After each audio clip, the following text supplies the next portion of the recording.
A couple days ago, I posted on Twitter a trade that I received that I just thought was an instant reject. Like, I didn't even think about it. It was kind of a ridiculous trade in my eyes. And so I was like, I'm just going to post this on Twitter. I hid the person that sent it. I think it was a troll offer. I think that they legitimately were just like, oh, this lines up on a trade calculator, but I disagree with it. I think that's what where they were coming from when they sent it. So I figured, oh, what's the harm in just posting this on Twitter, like just to show like, hey, like this is insane, right? Like, look at this deal somebody tried to offer me. And I got a surprising amount of pushback. Like, the majority of the comments on that post were basically saying that they actually liked the other side more, or that it was actually way closer than I think. I still don't agree. And I looked into it more in depth too, and that's what I'm going to be breaking down in this video. Let me show you kind of what the deal was, what the tweet was. So this was the deal. It was, they wanted me to give up Nico Collins and Rashee Rice for Parker Washington and Tet McMillan. Like, I honestly, just like looking at it, I don't see how you wouldn't be like, oh, this is awful, right off your knee-jerk reaction, because Nico Collins and Rashee Rice have been really good over the last 2 years. If you look at the combined points per game for both of them over the last 2 years, they both are in the top 10 receivers. If you look at points per game from last year, they're both top 10 receivers. If you look at Parker Washington and McMillan was like wide receiver 20s. Parker Washington was wide receiver 30s in points per game rank. So like, okay, cool. Like, I understand Dynasty is about anticipating, fantasy in general is about anticipating where players' value is going to go and what their projection is going forward, right? That's the game we play. We don't play just like look at prior year production. Even if prior year production is the most predictive metric, we need to like also think about the future. Cool. Like, I understand that. This is Dynasty. We're playing the long game. Gotcha. But it doesn't necessarily mean that giving up all this production with Nico Collins and Rice for Washington and McMillan is a good idea. This is just kind of insane to me because they're not even that old, Nico Collins and Rice. Rice is 26, Nico Collins is 27. So that's generally the prime of a receiver's career. So I think what's happened is people saw the age cliff was at like about 29 at the receiver position, and they decided that, oh, okay, that's old, so we need to devalue players that are 29. And then what happened over time, it's like, okay, well, a receiver that's 29, okay, but like, what about a receiver that's gonna be 29 next year? That guy's actually old too in a weird way. And then they're like, oh, okay, but like 27, you're only 2 years away from being 29, so that's also old. And so we got to this place, this really weird place, where we're now, a lot of people, not everyone, but a lot of people are now viewing a 27-year-old receiver as old. Like, that is a common comment that I got on this post was like,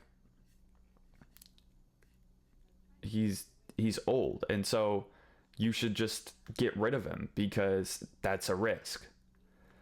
But that's kind of ridiculous. If you go to Adam Harstad's work on aging, he had a large historical data set, and he went through the formatting on this table is kind of screwed up, but you can still generally read it.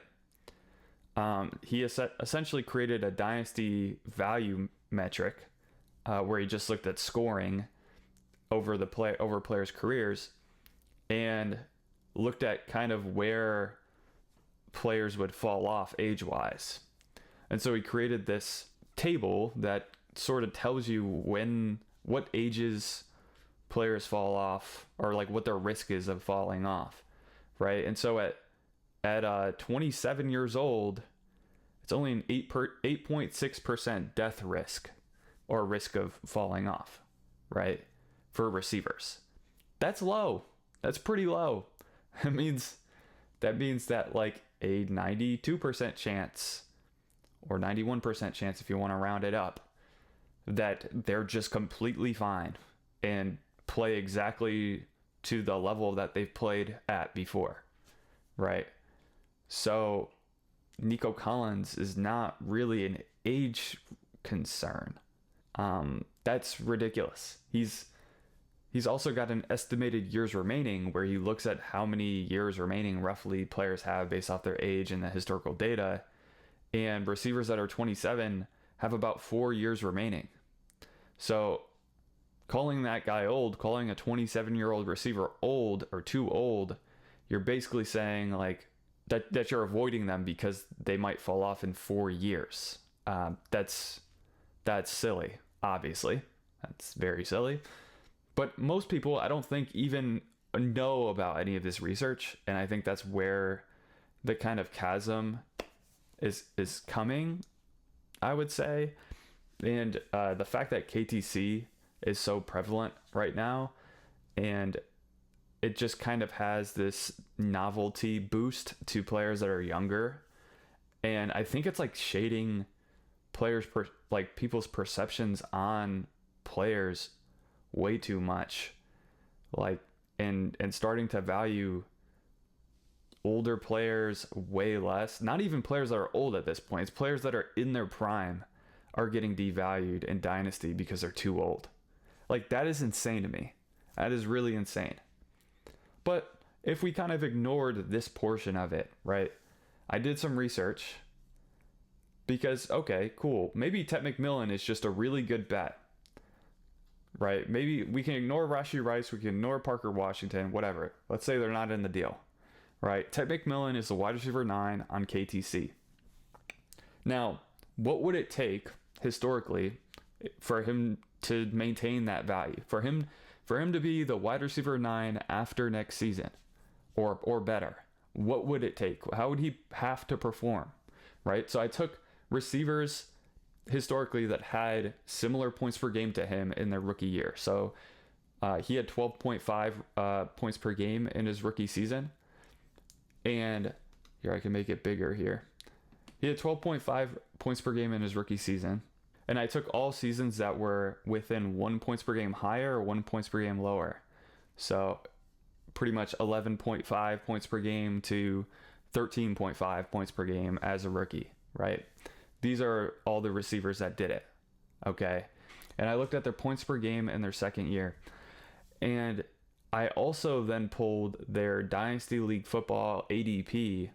What position rank were they going into year 3? So after that second year where they scored that whatever points per game, where did they get valued by the Dynasty consensus generally by position rank?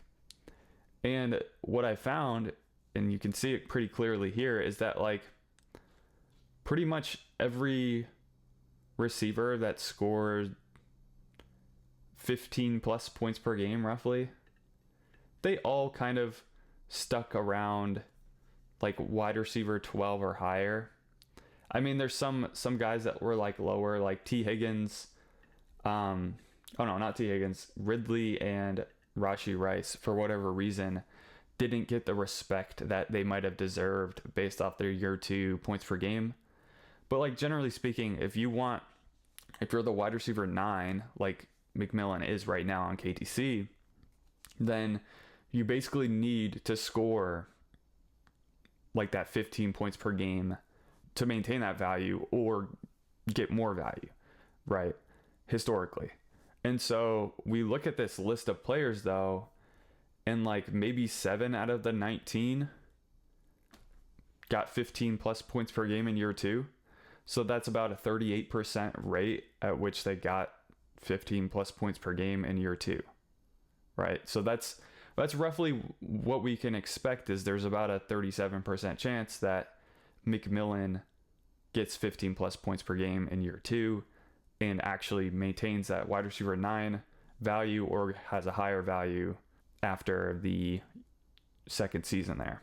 But there were some exceptions, right? There was Garrett Wilson, who who didn't really score or improve his scoring from year 1 to 2, and going into year 3, what changed? He got a new quarterback, right? Like Aaron Rodgers became the Jets quarterback, and so that makes sense. That makes sense why his value would go up, because okay, now he actually has competent quarterback play.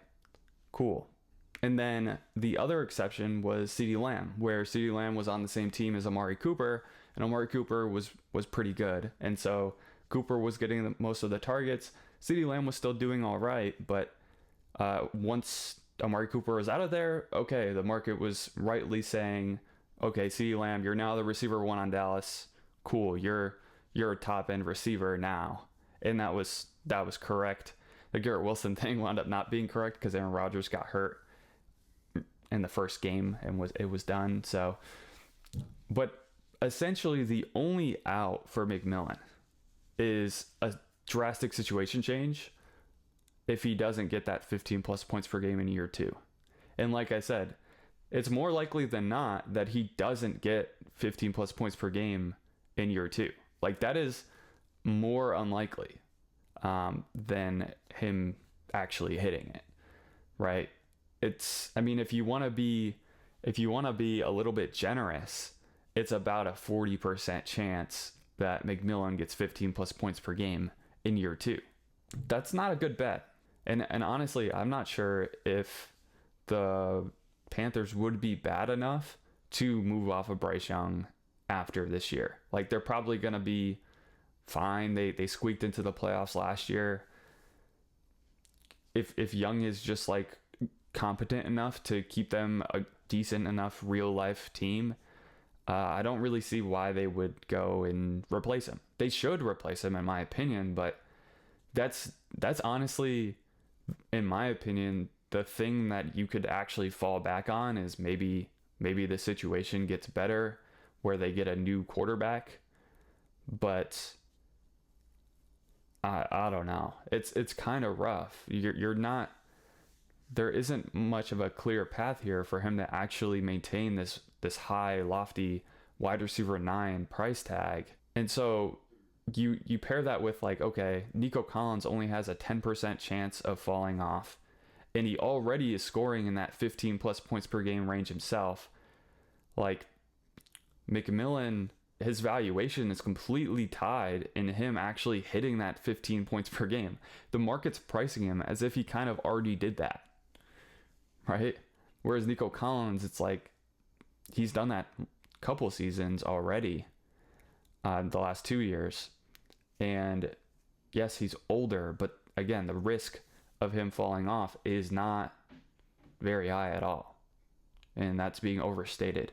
So just these 2 players alone, Nico Collins should be more valuable than Teteroa McMillan, right? Because McMillan, I don't care if you're rebuilding or not. This is another thing somebody brought up, is that you should prefer McMillan because if you're a rebuilding team, he's younger. Like it's better to have the younger guy. That's not true because he's not as good as Nico Collins. He's not as valuable as Nico Collins, right? And so I think we get a little bit too caught in the weeds with the market values, the consensus values that don't actually accurately represent kind of what history tells us about these players and what their value is, right? And so how do you take advantage of this is you probably just want to sit and calculate your own values out for players based on the estimated years remaining, based on kind of the amount of points that you expect them to score in the next year. And that'll probably be significantly better than whatever the market is. And finding discrepancies between the KTC market or the fancy calc market and those actual values is kind of how, I mean, you take advantage of this kind of weird market landscape we find ourselves in right now. I had no idea, no clue that people viewed players like this after until after I posted this trade and got all these responses. It's kind of ridiculous. Like I don't want to like insult anyone's intelligence or anything like that, because I know there's a path. Like, obviously McMillan could score 15 plus points per game. Obviously Parker Washington could be pretty good, but it just doesn't really add up. There's not really a way where this is even close in my eyes. I know Rice's injury is a concern, and I know that like he's also a current concern as a player, where we don't know what he's going to do off the field, and maybe he'll get suspensions in the future or what have you. But I think a lot of that is just like off-season panic and off-season noise, right? Like when he's in September, if he's scoring 17 plus points per game, I think everybody will just completely forget to a certain extent about that, right? I traded away Rashee Rice in December, this past December, for Drake London straight up. That is, at the time, that is literally where Rice was valued, right? So I don't see any reason why now he would be valued significantly less than he was right in December when players were scoring points. It doesn't really compute to me.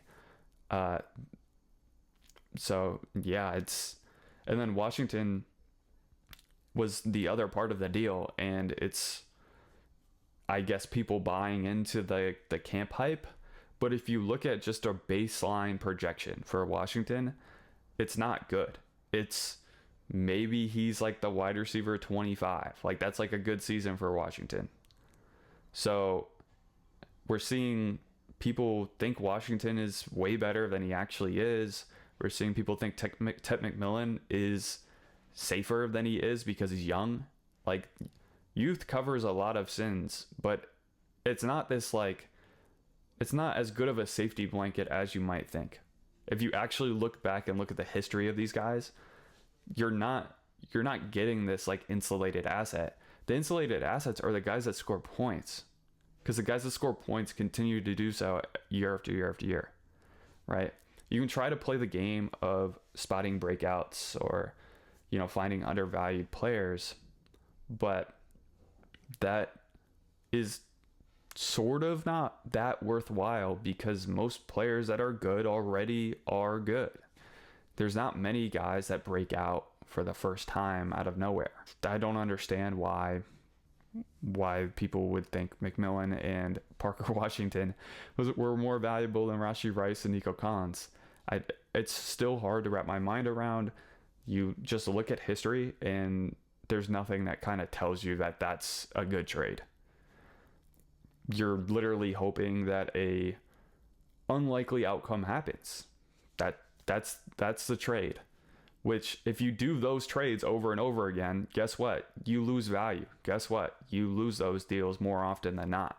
I hope this helps someone out there, but I think really what's going to happen is the people that think that Ted McMillan and Parker Washington side is the better side are going to learn some very valuable lessons the hard way, and the people that are like looking at this from that have been a little bit maybe more experienced, because I think there's like a correlation between what you think of this trade and how much experience you have playing Dynasty, because everybody that has experience playing Dynasty starts to realize, oh, actually, like, being ageist and that ageist kind of mindset is not actually the best way to play.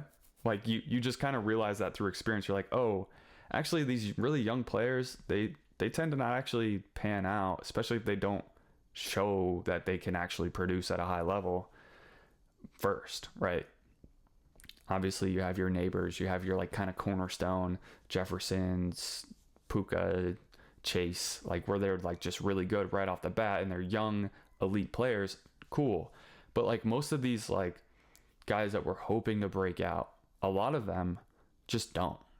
And when the more you play, the more you realize that that's the case, and you start to be like, okay, well, I'm not actually going to take those bets anymore, right? You can take them. You can pick your spots, right? If you think Ted McMillan is like a lock for 15 plus points per game next year, cool. By all means, trade for him, right? But most of the time, these types of profiles, like the situation, they don't really pan out. If you want the Ted McMillan profile, like if you want a similar player from a performance standpoint, honestly, Marvin Harrison Jr.